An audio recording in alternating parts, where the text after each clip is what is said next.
Today's video is on monoclonal antibodies. So, first, what is an antibody? So an antibody is a protein with a specific binding site to a complementary antigen. So you can see we have an antibody up here, so this is a protein. And so you can have here the constant region, so this is the same for every antibody. And up here are the binding sites, and this is the variable region. So this changes for every antibody, so it can be specific and complementary to a specific antigen. So that is what an antibody is.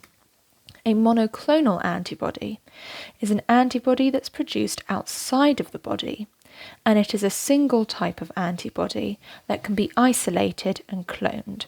So outside of the body, and it's a single type of antibody that is isolated and cloned. So each microorganism has hundreds of different antigens on its surface membrane. So this means that it has hundreds of different complementary antibodies to all of these different antigens. Hence, isolating one of these antibodies for one of the antigens present can be useful, because too many antibodies can confuse things. We might just want to have one single antibody. So how do we produce these monoclonal antibodies? These antibodies that are they are produced outside of the body, and they are one single type of antibody. One single isolated cloned antibody.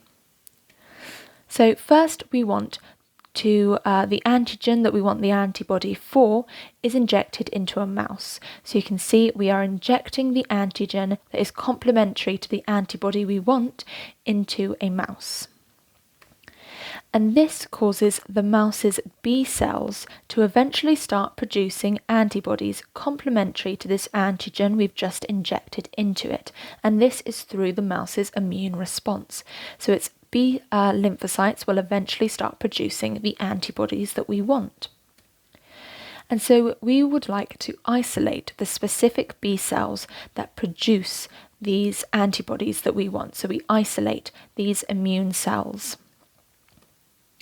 And then we mix these B cells with a cell culture of tumour cells. And we use these tumour cells and we mix them with these tumour cells because they are immortal cell lines. So this means that they can readily divide outside of the body. So this means that they can divide continuously on a petri dish, whereas normal human body cells would die after a couple divisions.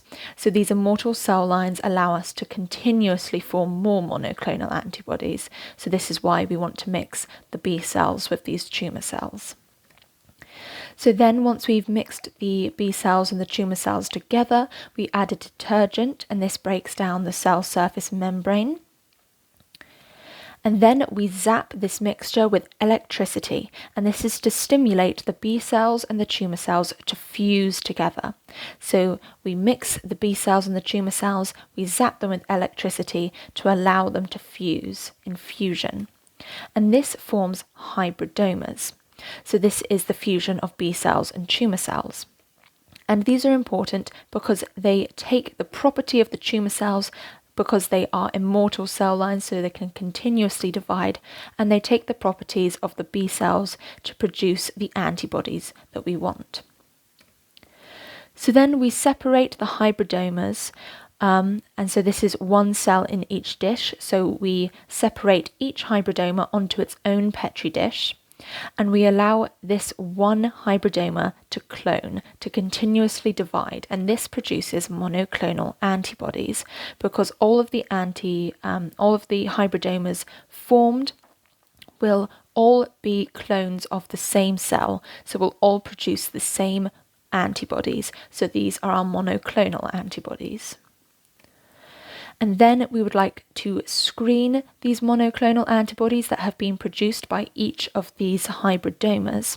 And we want to select the cultures that are producing the desired antibody, because we might have picked a couple B cells that weren't actually producing the antibody that we want.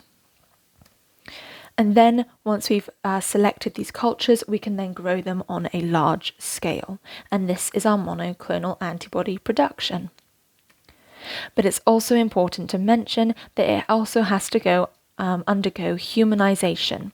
So this is when monoclonal antibodies are modified to make them like human cells before use, because we have used mouse cells to produce these monoclonal antibodies. So we do have to slightly adapt them before we use them for human uses.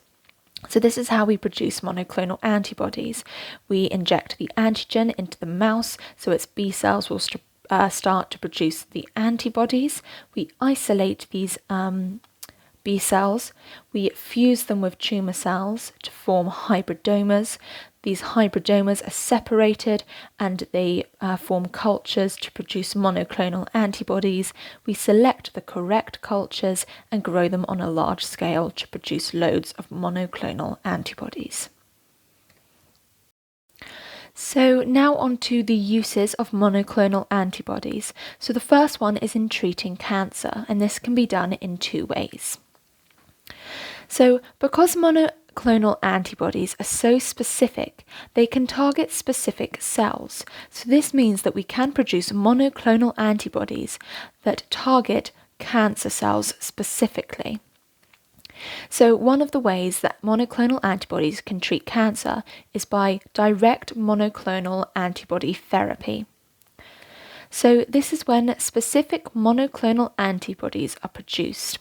And so these monoclonal antibodies are specific to an antigen that is only found on cancer cells, on a specific cancer cell. And so these monoclonal antibodies are given to a patient.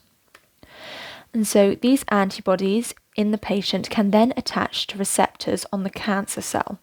So you can see here we have a monoclonal antibody, and they are specific to the antigens on this cancer cell.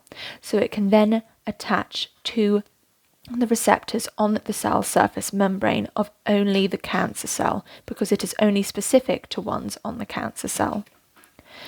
And so these antibodies that have bound to these receptors block these growth factors from binding to the receptors. So because they have now attached to the receptor, the growth factor cannot. So this reduces the uncontrolled growth and uncontrolled division, because some cancer cells uncontrollably divide due to overstimulation of growth by these growth factors. So if we block the receptors that detect these growth factors, that bind to these growth factors, we can reduce and slow the growth of these cancers. And for an example of this is Herceptin. So this is a monoclonal antibody that binds to a specific receptor on breast cancer cells. And so these block growth factors from binding to these breast cancer cells and causing uncontrollable division. So this is very useful because these antibodies are non-toxic and they are also very highly specific. So this means that there are many fewer side effects than other therapies like chemotherapy and radiotherapy.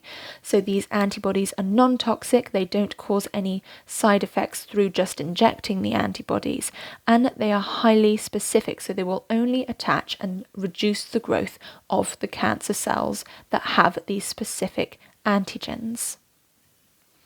So the other way that monoclonal antibodies can treat cancer is by indirect monoclonal antibody therapy. So the other one was direct monoclonal antibody therapy, this is indirect. So this is when you attach a radioactive or cytotoxic drug to a monoclonal antibody. And a cytotoxic drug is just a drug that kills cells. So you attach either a radioactive or cytotoxic drug to these monoclonal antibodies. And then you inject these into the patient, and these antibodies attach to specific antigens on cancer cell surface membranes. So you have this antibody with this drug attached to it, and it will attach to a specific antigen on a cancer cell. And this allows the antibody to kill the cancer cell because at this releasing ionizing radiation through the radioactive drug or the cytotoxic drug will kill the cell. So it kills the cancer cell. So these monoclonal antibodies can be used in smaller doses, and this is because they are more specific. We only need a little bit of them. We only need enough to target the cancer cells. And these smaller doses means that it is cheaper because we only need to produce a smaller amount of it, and it has fewer side effects because we're not injecting masses and masses of chemicals into our body or using radiation on a large scale. However, radioactive isotopes on the antibody, so if we do attach a radioactive drug to the antibody, these radioactive isotopes can release radiation to surrounding cells as well as the cancer cells. And so this will kill surrounding cells. However, this is much fewer than if you were doing radiotherapy. So this radioactive isotope will attach to the cancer cell and release radiation on a smaller scale to target this cancer cell.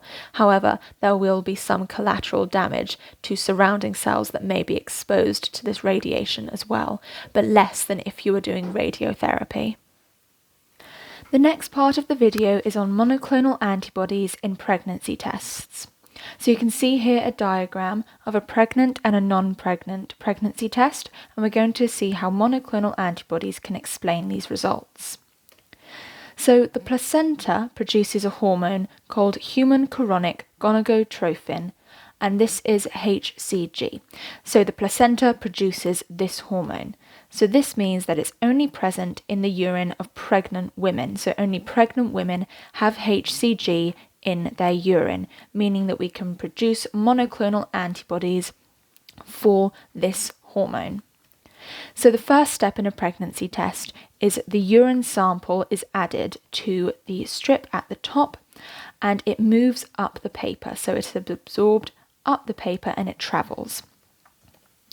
So the urine, as it travels up the paper, first meets soluble monoclonal antibodies, and these soluble monoclonal antibodies are specific to HCG.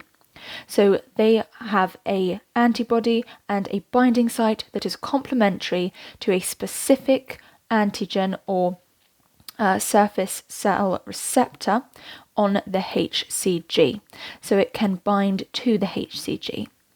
And these monoclonal antibodies are attached to a blue dye.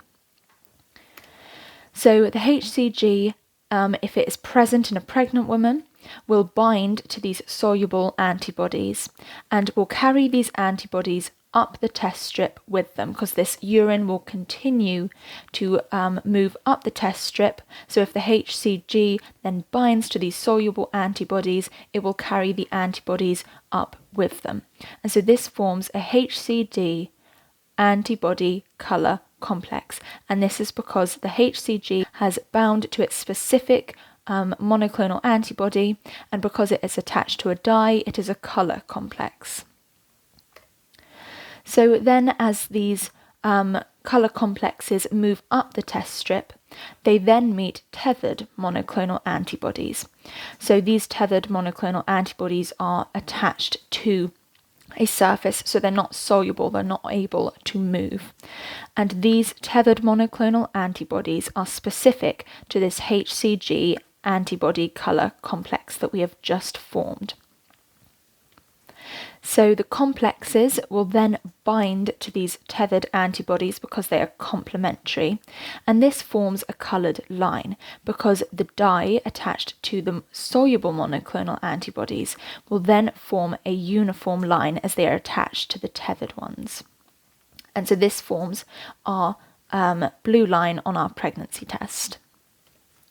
So then the leftover soluble antibodies, because not all of the soluble antibodies up here will bind to HCG, if there are leftover ones, they will continue to move up the test strip because they do not have a HCG to allow them to form this colour complex, which would allow them to bind to the tethered monoclonal antibodies.